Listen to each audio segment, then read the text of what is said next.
Mesdames et messieurs, chers téléspectateurs, bonjour et bienvenue dans votre émission Congo Mboka Biso, une émission sociopolitique qui décrypte les faits sociopolitiques avec objectivité. Restez branchés, suivez-nous, vous serez très satisfaits tout au long de cette émission. Mais avant tout, nous disons quand même merci à Dieu qui a permis cette occasion, qui a voulu que nous soyons ici présents pour devoir communiquer sur le fait qui brillonne dans notre société. Nayango avato banda na pesina no bana Congo nyonso mbote bisika bozwami bambote nanga ebele. Et je salue aussi ma maman Gertrude Kingambo là où elle me suit correctement et je suis convaincu que toute la famille est là en train de nous suivre. Chers téléspectateurs, serrez vos ceintures puisqu'aujourd'hui la matière est tellement difficile. Je ne sais pas si vous serez à mesure de bien manger cela, mais je sais que ça ira. C'est avec vous, ça ira. Donc restez branchés. Mais avant tout, il serait important que nous puissions d'abord vous livrer les informations du jour où nous sommes en train de constater comment le pays est en train de fonctionner. Vous les savez tous. Alors c'est de notre devoir de vous livrer à chaque fois les informations du jour.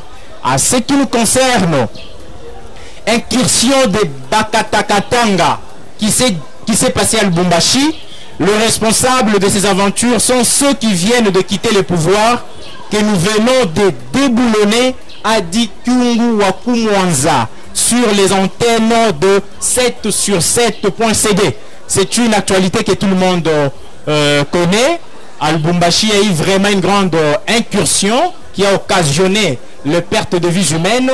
Alors ça fait mal. Nous, en tant que Congolais, en tant que militants, nous nous battons pour ces pays. Entendre de telles nouvelles, ça nous met à mal.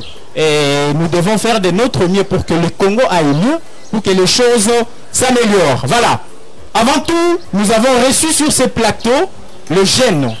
Ceux qui sont sur les ondes tout le temps, ils sont sur les antennes de plusieurs chaînes. Mais aujourd'hui, ils ont choisi de passer sur les antennes de la RTP. Alors, vous allez les écouter. Ils sont venus, ils ont dit voilà, nous sommes là aujourd'hui, nous allons parler sur l'actualité du jour. Alors vous allez les écouter calmement, mais avant tout, dis à maman et papa, tikelanga télécommande nalanda émission Oyo Congo Mboka na Biso. Émission wapi Oyo, boko banda ko zwa ba information ya mokolo na mokolo, pe na lolenge esengeli. Na yango, na ko présenter bino bangote, bino moko boko découvrir motona motosika azali, boye bazali solo nani. Na ko pesa bango quelques minutes. Pour se présenter. Je m'en vais directement. Bonjour, monsieur Papi. Bonjour, monsieur journaliste Osé Yandi. D'entrée de jeu, je dis aussi merci à vous pour votre invitation sur ces plateaux. Je dis également merci à tous nos téléspectateurs qui sont en train de nous suivre en ce moment précis. Je dis également merci à mon épouse, Madame Marie-Louise Malenga, sans oublier mon enfant Norvège. Et je m'appelle Maître Papi Josso Ngandu Mwendela Bwenda. Je suis analyste politique indépendant. Voilà, chers téléspectateurs, nous sommes là pour vous livrer toutes les informations de l'enjeu politique de l'heure. Merci beaucoup, restez branchés. Merci monsieur Papi, il s'est bien présenté, vous l'aviez entendu, certainement, je crois, vous l'aviez bien suivi. Et alors, nous accordons la parole à notre deuxième invité qui est là. Lui s'est dit, voilà, moi je ne peux pas reculer, il faudrait que j'aille toujours de l'avant. Je viens dans les antennes de RTP pour dire, m'exprimer pour que les Congolais savent de quoi je suis capable. Il est là, nous lui accordons aussi la parole. Monsieur Martin, bonjour. Bonjour, monsieur Osé. Yandi Mossi. J'aime bien t'appeler comme ça. Yandi Yaba Congolais. Donc, je suis très content d'être là parmi les téléspectateurs. Nous avons les héros dans l'ombre. Je vous salue aussi. Et surtout, je salue aussi ma compagne, Yvette Milizi, ainsi que mon ami de lutte politique, Oracle Bieka, qu'on appelle affectueusement les justiciers de la République. Et je m'appelle Martin Lusambia. Je suis secrétaire national chargé de la communication du mouvement associatif Katumbi Forever. Nous soutenons les idéaux politiques du boss, comme je l'appelle bien, les politiciens les plus crédibles de la République, Moïse Katumbi Tchapo. Merci beaucoup. D'accord, chers invités, vous les aviez tous entendus. Comment ils se sont présentés. J'ai comme impression, mes invités sont tous de l'Union sacrée. Donc, je vois à Katoumi Forever, il y a un analyste politique indépendant, mais pro-Tshisekedi. Donc, il est là. Donc, j'ai comme impression, ils sont tous de l'Union sacrée. Alors, chers téléspectateurs, je vous signale que sur ces plateaux, je devais avoir 3 invités. Il y a un qui s'est excusé, il a dit qu'il a des préoccupations, je ne sais pas s'il sera là parmi nous. Lui, c'est quelqu'un de l'Amouka, coordonnateur de la Ligue de jeunes du parti politique cher au Premier ministre Adolphe Muzito. Il devait être parmi nous, mais malheureusement, il n'est pas là, il est absent. Supporter ou souffrir à ce qu'aujourd'hui nous ayons un plateau unilatéral, c'est-à-dire où nous avons seulement une tendance politique. Ça aurait été intéressant de les avoir tous ici sur le plateau, pour qu'ils débattent de l'actualité du jour. Voilà. Chers téléspectateurs, Tobaninde Sikawa, Tobaninde Makambu, Tikala, Liboso à télévision, za télécommande, Nayo, tiens on approche, Telema, Banasiko, Kolanda Bisso. Alors, chers invités, vous êtes venus ici pour répondre à certaines questions et passer aussi un message qui vous concerne. Alors, nous avions appris tout ce qui s'est passé à Lubumbashi, l'incursion des Bakatakatanga, et Wakumonza accuse ceux qui viennent de quitter le pouvoir. Il dit que ce sont eux qui occasionnent ces genres d'atrocités, ces genres d'insécurité. Quelle impression que vous avez? Je vais vous accorder 2 minutes par rapport à ce sujet. Chacun de vous va s'exprimer pour donner son opinion. Et je commence avec M. Martin Ngoyi. Quelle est l'impression que vous avez par rapport à cette déclaration de Kyungwa Wakumonza? D'entrée des jeux, messieurs les journalistes, je vais déjà vous décourager, permettez-moi. Ces pays, nous avons assez reculé. Je ne vois pas pourquoi on doit encore parler sur les Bakatakatanga. De toutes les façons, ce ne sont pas des Bakatakatanga qui ont fait une incursion là-bas, ce sont des bandits du quartier manipulés par les vrais Bakatakatanga. Donc le pays aujourd'hui, nous devons parler route, on doit parler social. On doit parler la bonne gouvernance, on va parler l'anticorruption, on ne doit plus parler de ce genre de choses. Donc, j'estime que l'État est démembré au niveau des provinces, l'État est mieux représenté au niveau des provinces, et je pense que tous les appareils de l'État sont actifs dans la province du Grand Katanga, si je peux le dire comme ça. Donc aujourd'hui, il ne faut plus de l'ex-Katanga, oui. On ne peut plus parler de Bakatakatanga. Donc ça, c'est un débat dépassé. Parler au moins des bandits, n'est-ce pas, de certains jeunes affamés qu'on a tenté de manipuler par les vrais assoiffés de Bakatakatanga. Qui sont finalement à Kinshasa et partout ailleurs. Donc pour moi, c'est un non-événement et on ne peut pas s'attarder. Il serait mieux qu'on parle politique du pays, on parle social et on parle développement. Mais Monsieur Martin, quand vous dites que c'est un non-événement, pourtant cette incursion a occasionné plusieurs pertes de vies humaines. Mais nos frères et sœurs qui sont pour ça. Est-ce que ça ne peut pas vous inquiéter et mettre une analyse qui peut apporter une certaine résolution ou une certaine solution palliative? La réplique de l'État doit être proportionnelle à l'acte. Nous sommes des juristes. Moi, cette incursion, il y a sûrement l'appareil de l'État qui fonctionne dans ces pays. Il y a certes un état de droit qui est déjà presque commencé à s'installer. Mais que l'État fait son travail, que la justice saisisse ces gens et les coupables soient traduits devant les cours et tribunaux de notre pays. Donc, je ne pense pas qu'aujourd'hui, nous allons encore tarder là-bas, s'attarder à parler de Bakatakatanga. Parce que ça, je vous assure qu'il y a pas... D'accord, M. Martin. Est-ce que M. Papidios, analyste politique indépendant, mais pro-Tshisekedi, donc il est là. Vous êtes de même en vie avec M. Martin par rapport à ces faits? Merci, messieurs les journalistes. Je pense que nous avons tous, par la voix des ondes, entendu la déclaration qui a été faite par les doyens Kungu Wakumonza par rapport à cette situation malheureuse qui s'est faite, je crois, 3 jours avant, dans la province du Haut-Katanga. Mais je dois quand même répondre d'une manière juridique. Vous savez, je suis praticien du droit. l'article 10 de la Constitution, si je ne m'abuse pas, ils sont tous des juristes, hein, parle de la c'est le nationalité. juridisme qui va baser ici. Vous n'avez pas interrompu mon interlocuteur. Exactement, je vous accorde la parole. Voilà, donc je parlais de l'article 10 de la Constitution qui parle de la nationalité. Que dit cet article? La nationalité congolaise est exclusive. Cela veut dire quoi? Nationalité congolaise, une. Comme pour dire, il n'y a pas une nationalité kassaïenne. Il n'y a pas une nationalité kivusienne. Il n'y a pas une nationalité katangaise. Il n'y a pas une nationalité bandunduenne, si je peux m'exprimer en ces termes. Exclusive veut dire quoi? Veut dire que vous ne pouvez pas en même temps maintenir la nationalité congolaise et une nationalité étrangère, comme par exemple vous êtes en même temps congolais et aussi belge. Non, non, la Constitution ne permet pas cela. Mais s'il faut revenir à la question, une nationalité exclusive et une. Mais lorsque nous avons appris cette manœuvre frauduleuse organisée par ceux qui ont précédé le président Fachi au pouvoir, vous allez tous comprendre que, d'après mon humble avis, qu'il y a peut-être une stratégie qui... Pour ne pas vous prendre la parole, j'aimerais que vous puissiez répondre d'abord à la question. Écoute, M. Kouakou nous a dit, ceci dit, ceux qui occasionnent ces aventures sont ceux-là qui viennent de quitter le pouvoir. Êtes-vous d'avis avec Kouakou? C'est que vous ne m'avez pas suivi, vous m'avez interrompu pour rien. D'entrée de jeu, j'avais dit, je soutiens cette proposition. Et je suis de même avis avec cette proposition. Mais moi, je suis en train d'expliquer les jeux sur le plan juridique. Vous êtes capable de les démontrer? À quoi est-ce que vous confirmez une telle allégation sous prétexte que ce sont ceux-là qui viennent de quitter le pouvoir? Vous avez quand même des éléments tangibles qui peuvent en justifier. Vous savez, nous sommes en politique. Deux fois, devant les caméras, nous ne pouvons pas expliquer certaines réalités politiques.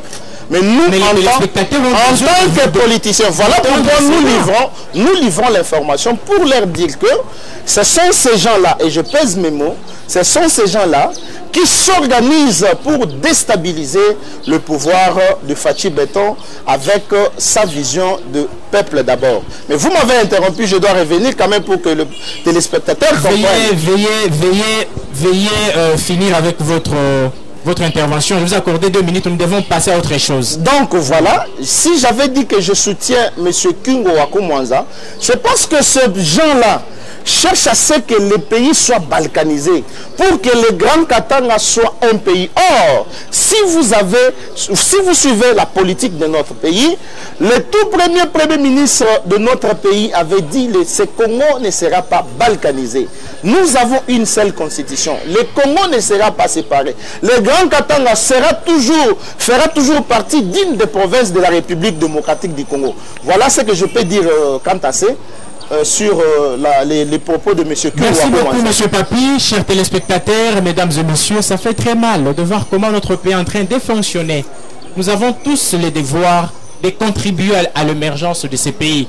La reconstruction de ce pays est une responsabilité collective. Ne laissons pas les uns les autres détruire ce pays et que demain, c'est nous qui allons regretter. Soyez-en rassurés. Soyez vraiment rassurés que nous devons prendre l'essence de notre responsabilité. Mais avant tout, nous avions prévu une thématique très importante. C'est celle qui va nous accompagner tout au long de cette émission. Mais avant tout, je salue d'abord mon directeur de production, Émile Boto. Il nous suit déjà, je sais là où il est. En tout cas, Bambote et Belé, directeur de production, Nabiso, réalisateur, Nabiso, donnant azali wana pona kosunga biso na ba cameraman na biso bobo na baom susu bakoya sima. Voilà, nous poursuivons notre actualité, notre sujet du jour. Nous avions dit aujourd'hui nous allons aborder une thématique si importante, mais avant tout j'aimerais vous poser une petite question. Avant-hier, ça fait déjà quelques jours passés, nous avions entendu Martin Fayulu qui a tenu un point de presse. Un point de presse où il a qualifié président de la République Félix Antoine Tshisekedi étant une marionnette. D'après lui, c'est Kagame qui est en train de diriger ce pays. Alors je voudrais avoir une réaction de manière brève. Et je vous accorde sur ces 1 minute, 1 minute. Monsieur Papi, vous avez la parole. Monsieur Osé, vous savez, je suis très époustouflé d'entendre ces propositions, bien que je ne les avais pas suivies. Mais avant d'y arriver, pour le respect des téléspectateurs, parce que je ne veux pas parler de Martin Fayoulou chaque fois que je suis sur les plateaux. J'ai toujours souhaité peut-être qu'on me pose une question sur le match de football comme celui d'hier, Barcelone entre Paris Saint-Germain, au lieu de me baser sur Martin Fayoulou. Oh, mais monsieur Papi, pour le respect c'est une exagération. Pour le respect des téléspectateurs, j'ouvre d'abord, monsieur Osé. J'ai dit, je pèse. Vous ramenez les points de presse de Martin Fayoulou. J'ai dit, je pèse mes mots. Vous ne pouvez même pas les J'ai dit bien, je pèse mes mots. Pour le respect des téléspectateurs, c'est pourquoi je réponds un tout petit peu. Mais seulement, j'ai toujours dit, sur tous les plateaux où je suis invité, qu'au lieu de me poser la question de M. Fayoulou, c'est bien bon de me poser une question sur un match de football. Je pense que vous avez compris quelque chose. Mais je fais quand même un petit pas en arrière. Vous savez, M. Joseph Kabila, qui a dirigé ce pays pendant 18 ans, a pleuré 3 fois. Je vous dis la première fois, il s'est dit, je crois, en 2015, que si j'avais au moins 3 personnes à mes côtés, je pouvais faire quand même quelque chose. La deuxième fois que M. Kabila a pleuré, il a dit, j'ai tout fait, mais je n'ai pas réussi à changer l'homme congolais. Et la troisième fois que M. Kabila a pleuré dans ce pays, c'est lorsque Félix Antoine Tshisekedi Tshilombo a fait une déclaration de déboulonnement pour dire que je veux déboulonner le système en place.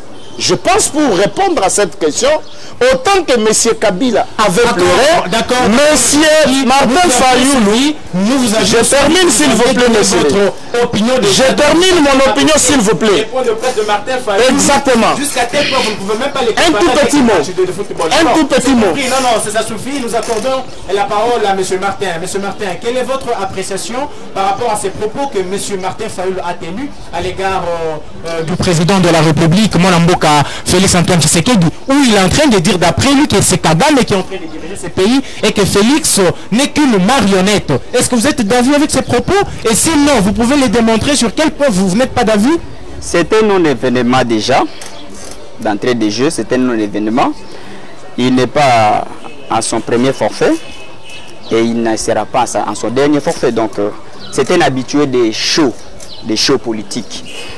Et dire que le président de la République, c'est une marionnette, bon, cela n'engage que lui, puisque la définition de la marionnette dépend de la personne qui l'emploie.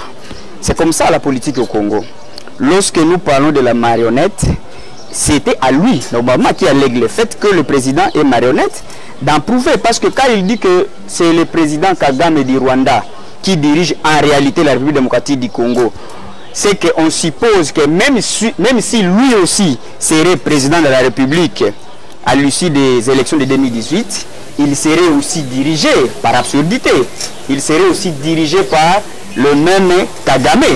D'où vous voyez maintenant comment que par ricochet, je le considère comme un comédien et comme un showman politique. Donc je n'ai pas beaucoup de commentaires. Mais alors, monsieur Martin, quand même, en fait, je voudrais savoir, aujourd'hui vous dites que c'est un non-événement, mais je pense qu'en 2018, lorsqu'il y avait eu les élections, après la proclamation des résultats, Martin Fayoulou avait dit que Félix Antoine ne sera qu'une marionnette. Nous avions tous suivi, nous étions tous témoins de tout ce qui s'est passé avant qu'ils ne viennent annoncer la dissolution de leur coalition.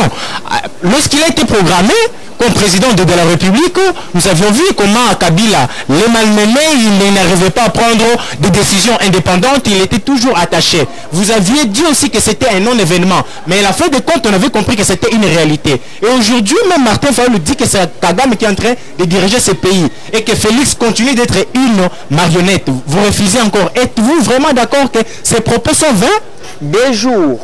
Juste 2 jours après que M. Lambert Mende avec son assistant. Soyez bref, soyez plus rapide de laisser. C'est la réponse même. Exactement. Dans les 2 jours qui suivaient l'entretien entre le président de la République avec Lambert Mende, M. Thierry Mossene pouvait passer sur une antenne de la place on lui pose une question de savoir est-ce que Félix Tshisekedi est une marionnette comme on l'a toujours qualifié depuis longtemps.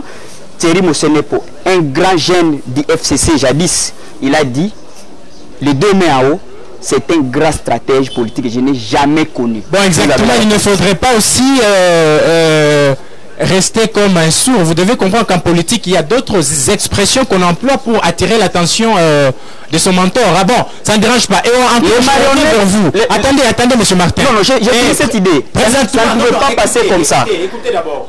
Présentement, oui, on a vu la nomination du Premier ministre. Et le Premier ministre est issu de l'ensemble pour la République. Okay. Il fait partie maintenant de l'Union sacrée. Êtes-vous d'accord? Vous pouvez confirmer sur ces plateaux? Moïse Katumbi fait toujours partie de la Mouka ou il n'est plus dans la plateforme la Mouka? Rectifier le nouveau Premier ministre, il ne fait pas partie de Ensemble pour la République, il est de l'ACO, Avenir du Congo. Le vieux point Congo nouveau, de Dani Banza. Il faisait partie du G7, le bloc G7, dont le président Moïse était aussi dedans. Mais il y a certains médias, il y a certains médias et certaines sources qui confirment qu'il est quelqu'un de l'ensemble pour la République. C'est un raccordement frauduleux en politique. Je vous ai donné la précision. Je vous dis qu'il est des ACO. Bon, alors, et que vous avez répondu, aujourd'hui, vous pouvez confirmer que Moïse Katumbi fait toujours partie de la coalition Lamouka? Non. Vous les confirmez? Je le confirme, il ne fait plus partie. Il n'est plus membre de la Mouka. C'est depuis longtemps. Donc il est quelqu'un d'où alors? Maintenant, il appartient dans quelle famille politique? Il est un président d'un grand parti politique, Ensemble pour la République. Un parti qui fédère tous les Congolais actuellement.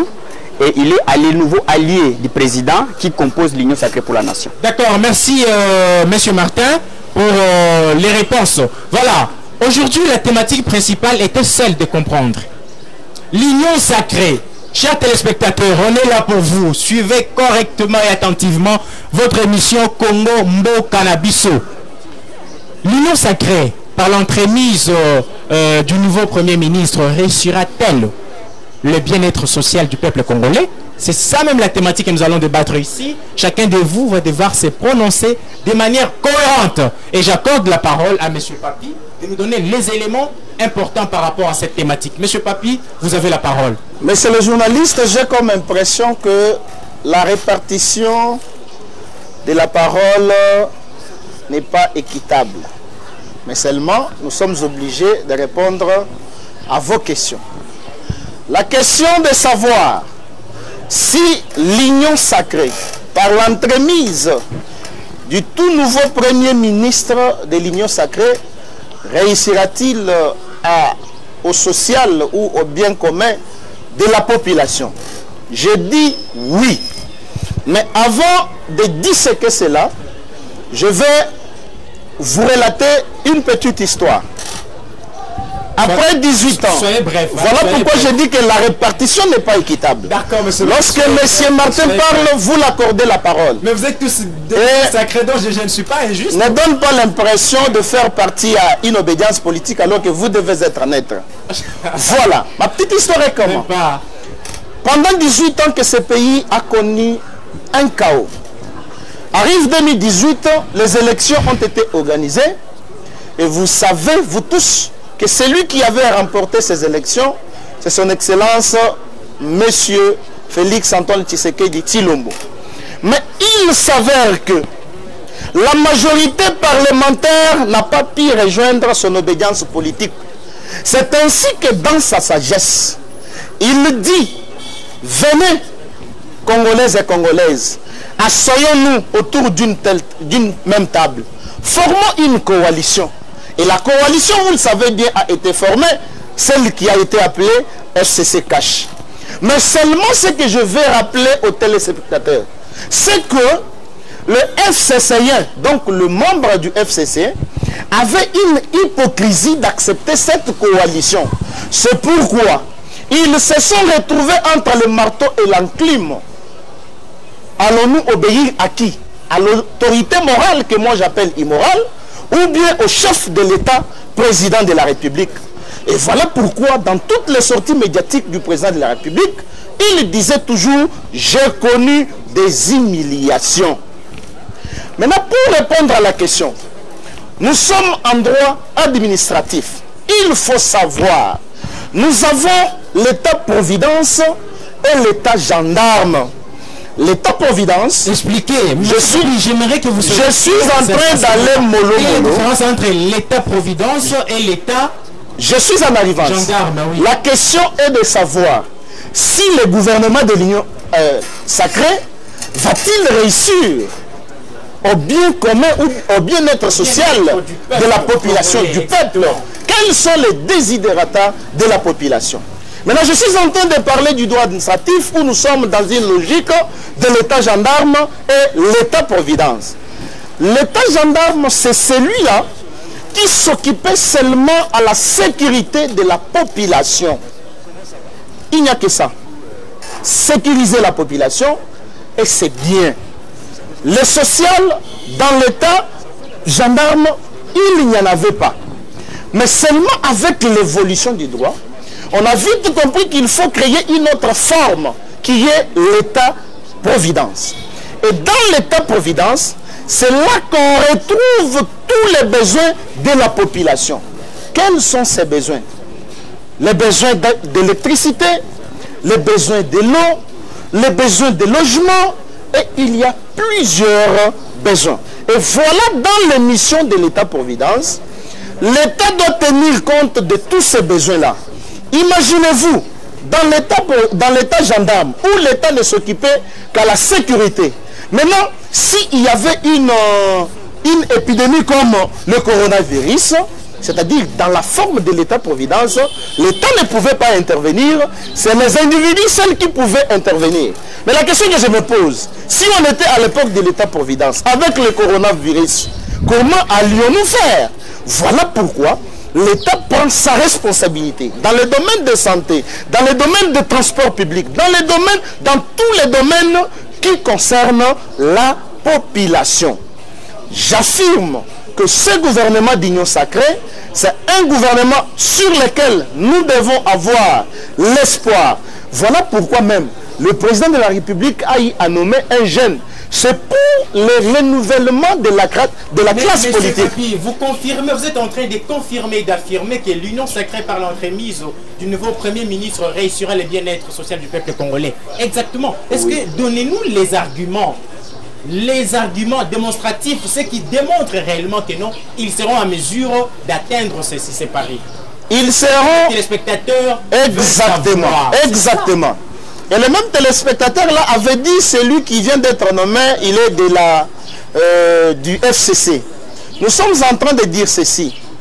L'union sacrée, d'après mon humble avis, est comme une église. Et vous savez tous, moi je parle en tant que chrétien et non croyant. Lorsque quelqu'un est païen et veut se convertir, il va chez le pasteur, accordez-moi les minutes pour se convertir. C'est pourquoi tous les voleurs du FCC qui ont rejoint l'union, je dis tous les voleurs, les détourneurs des deniers publics, parce que ces pays nous avons souffert, nous voyons les autorités qui prennent le sens unique sans que la population ou sans que la police de circulation routière puisse les inquiéter. Ils sont au-dessus de la loi. Si je peux prendre un exemple de pays comme le Botswana ici, ils ont tout fait pour asseoir les pays sur la justice. Et ce que je suis en train de demander au nouveau tout Premier ministre de l'Union sacrée est qu'il regarde d'abord l'appareil judiciaire. Pour que celui qui commette, s'il vous plaît, c'est pourquoi je dis, j'ai beaucoup d'arguments, mais vous êtes en train de me couper les idées pour accorder la parole à mon voisin qui est ici. Écoutez exactement. Nous sommes là pour ça. Les temps ne nous appartient pas, nous devons respecter le minute qui nous ont été impartis. Exactement. Alors, M. Martin, pouvez-vous affirmer ou infirmer les propos de M. Papi? Affirmer ou infirmer, oui et non en même temps. Expliquez-vous alors. Vous allez comprendre. J'affirme que la nouvelle forme de l'État actuel, c'est l'État-providence. Ça, il a raison. J'affirme ça et je confirme. Mais dans l'émission impartie pour un État-providence, quand vous parlez des social des Congolais par rapport au nouveau Premier ministre, moi je dirais que les social des Congolais pour atteindre, pour que ça puisse être une réponse dans la marmite de ma maman qui est cuisinière chez nous à la maison, je pense que ça ne sera pas dans les 2 ans, dans les 1 année et demie qui nous reste. Ça, il faut qu'on soit réaliste et il faut qu'on soit beaucoup plus pragmatique. Je vous le démontre. Les sociales, normalement, ça devait commencer par les sociales, les routes, c'est-à-dire sociales infrastructures, pour relier le pays. Nous devons amener la RDC, ça puisse devenir un pays où Foufou ya Bandundu, na pomme de terre ya Goma. Ça, c'est un constat que tu es en train de faire. Voilà. Alors, la solution... Non, mais c'est ça, c'est ce que je donne. Lier maintenant le pays tout entier pour que les villes soient quand même... donc, il y a quand même une certaine accessibilité. Vous m'avez consommé... Comment faire? Donner, c'est ce qu'on a besoin. Vous m'avez consommé mes secondes pendant que j'étais en train d'expliquer. Exactement. Je disais que les premiers sociales des Congolais, qui est le premier ministre c'est les routes, exactement. Voilà, c'est les sociales infrastructures. Et qu'est-ce qu'il doit mettre en place comme mécanisme pour y parvenir? Et je pense que tous les mécanismes déjà, il y a déjà des projets de construction. Déjà, les chefs de l'État avaient... Les moyens, comment faire? Quelle est la procédure que le nouveau Premier ministre peut emprunter pour s'acquérir de moyens nécessaires?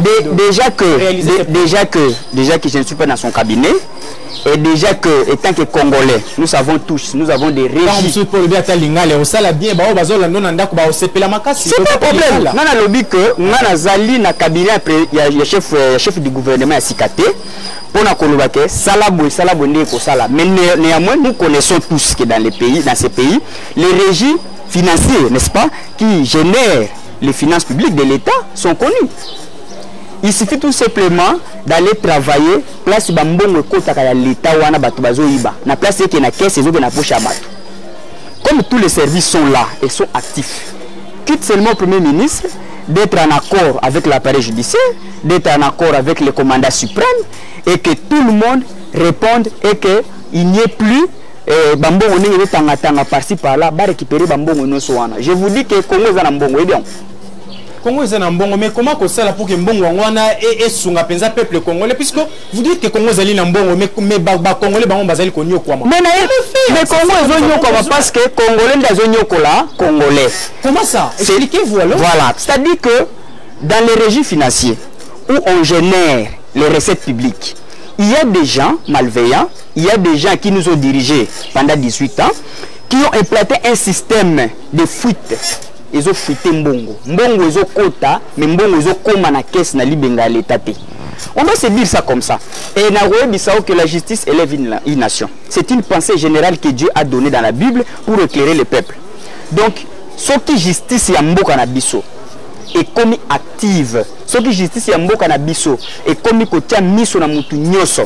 Je vous dis que ce Premier ministre dans moins d'une année. Comment cette justice deviendra indépendante du moment où elle est paupérisée par un exécutif où elle n'a pas les moyens de son indépendance? Voilà. Êtes-vous sûr que cette justice-là sera-t-elle indépendante? Nous, la première politique des actions du nouveau Premier ministre serait de rendre effective cette indépendance de la justice. Déjà, premièrement, vous savez que les magistrats sont sous-payés. Soyez bref, ils sont sous-payés. Mais ce papier est très impatient. Je vous dis que je ne serai pas trop long. Les magistrats de notre pays sont sous-payés. Il suffit seulement d'avoir un procès avec quelqu'un qui est comme M. Papi. Il roule carrosse. Et lui, devant les cours des tribunaux, il est déjà gagnant d'avance. Pourquoi? Parce que si moi je me présente avec mes moyens de droit, M. Papi viendra avec ses moyens de droit, avec ses moyens et ses autres moyens que nous connaissons. Et puis il va gagner. Donc, quitte au Premier ministre, à Simba Justice, à Foutaba magistrat, appareil judiciaire et Koko Manango indépendante. Et Zanango et l'eau, il y a magie T. Donc je pense que ce qui est logique avec nous. Alors, M. Papi, vous avez à répondre sur ce que M. Martin vient de dire tout de suite? Oui, juste une minute. Je me rallie quand même, vous m'avez accordé une minute, c'est trop peu. Je me rallie à ce que M. Martin a dit. Mais si vous posez la question à mes téléspectateurs, ils vous diront qu'ils m'appellent l'homme du café présidentiel. Je vais vous expliquer ce que c'est le café présidentiel en droit administratif. Vous savez, le chef de l'État, chaque matin quand il se réveille, il doit déjeuner. Le déjeuner dont je parle, ce n'est pas du thé ou du café qu'on doit prendre, mais c'est les besoins du peuple congolais. au travers ces services, le matin, il se réveille avec un papier. Monsieur le Président, chez moi, à Kabayakamwanga, il n'y a pas d'électricité, il n'y a pas d'eau, il n'y a pas ceci, il y a cela. À l'est du pays, nos frères sont en train de mourir. Au Grand Katanga, il y a des bandits de Bakatakatanga. Et tout ça, le président de la République a l'état de la nation en un matin. Voilà ce que j'ai dit, le café présidentiel. Or, si ce café présidentiel est mis en marche, vous ne pouvez même pas nous poser la question que le gouvernement ici... Voilà, parce que, voilà, ok. Il y a un nazali ko bandera na lingala. Voilà, et si ka nazali. Alors, na lobby, ce qui va service il y a présidence de la République et fonctionner normalement pour que Emeli Samokonzi Yamboka café wana o na uti koloba. Je pense que Tokoki Kovanda na plateau a été autour de la question est-ce que le gouvernement a réussir, to réussir te.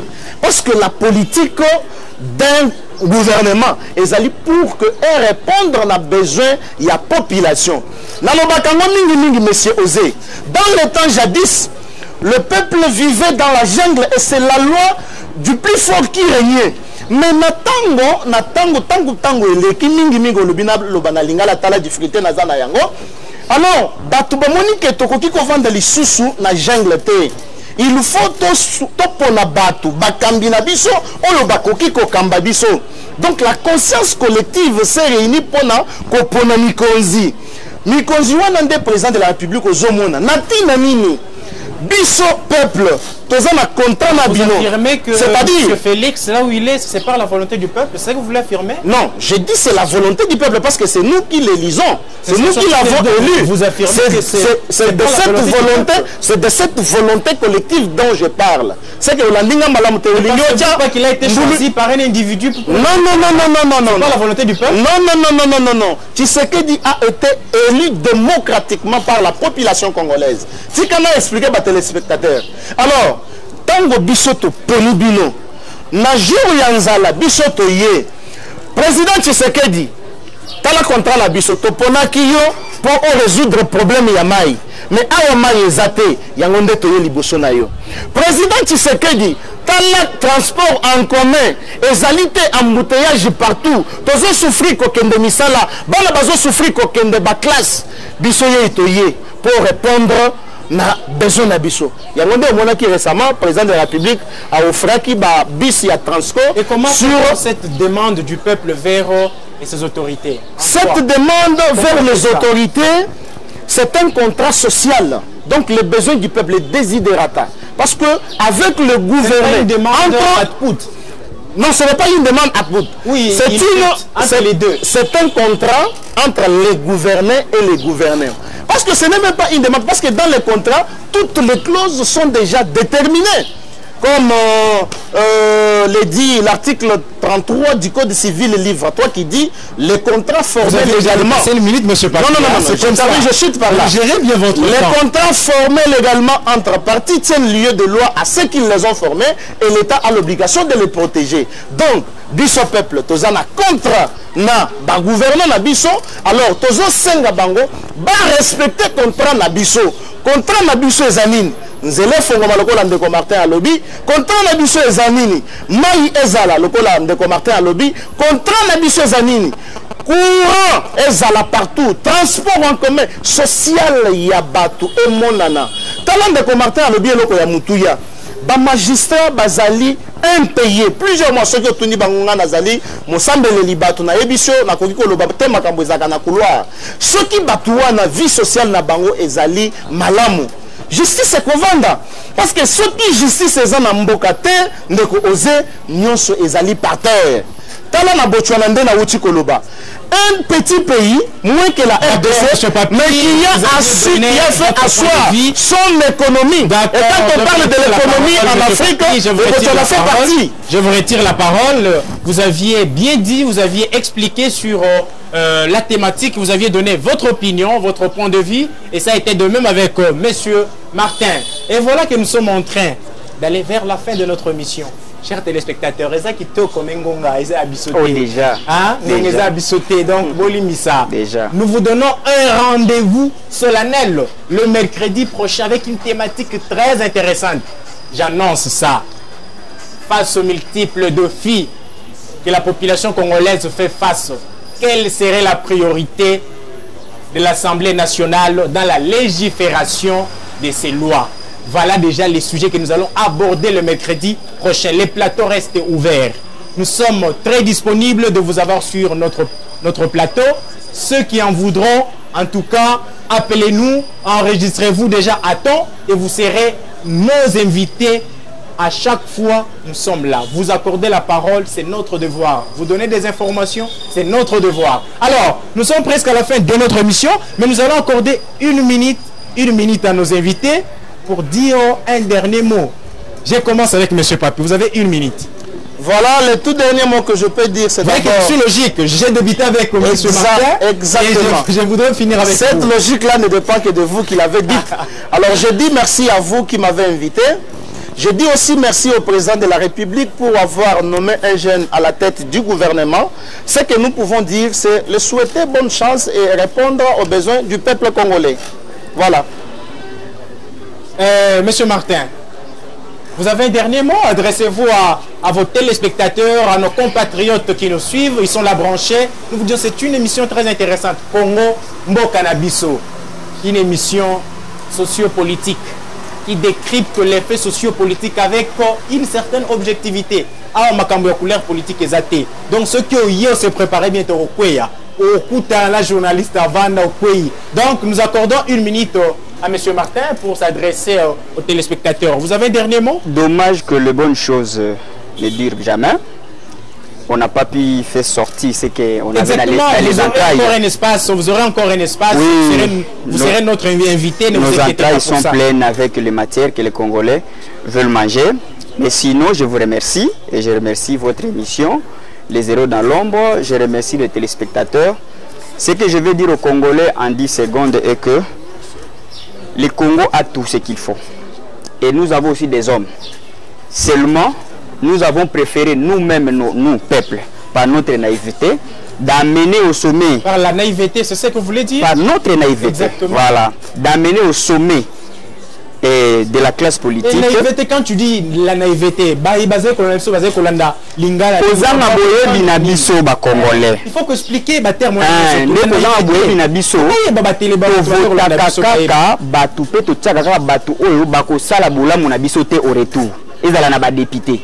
Alors, il n'y a pas de mauvais troupes, il n'y a qu'un mauvais chef.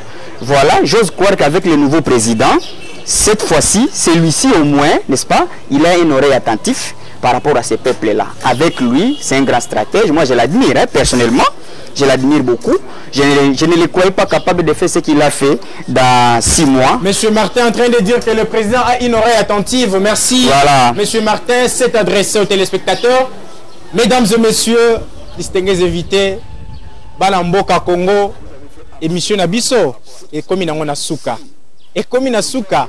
Mais la PCB rendez-vous mercredi prochain. Bozalawana, aux yeux déjà télécom, maman tikanga il faut na landa émission Oyo Congo Mboka na Biso. Ils allaient mission Oyo Biso ba Congolais na souci wana tolingito banda komaniola. Na mikakatano Oyo ezali kotungisa mboka na Biso. Et puis banaliste bazali ko ba invito bazali ko na plateau na Biso pe ba kopesa makanisi ya bango Oyo ko sala ke mboka esala nini etombwama. Donc na yango avant tout ça, na ko rappeler les sous thématique sujet Oyo ko compagnie Biso mercredi prochain jeudi face aux multiples défis que la population congolaise fait face. Quelle serait la priorité de l'Assemblée nationale dans la légifération de ces lois? Cette thématique, il faut se préparer. Donc, rendez-vous le mercredi prochain. Mais pour finir, je remercie d'abord mon directeur de production, Émile Boto, cameraman, Job. Et je remercie aussi mon réalisateur, Donna. Là où ils sont, Bambo Tenanga Yangoyo. Notre émission tend vers la fin. Chers téléspectateurs, restez branchés sur nos antennes. Le rendez-vous est pris pour le mercredi prochain. À nous revoir.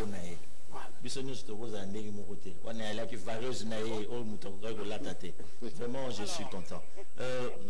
Gilles, c'était juste peut-être, je ne sais pas s'il faut appeler ça une question, un conseil. Au monde, il n'a rien à eux.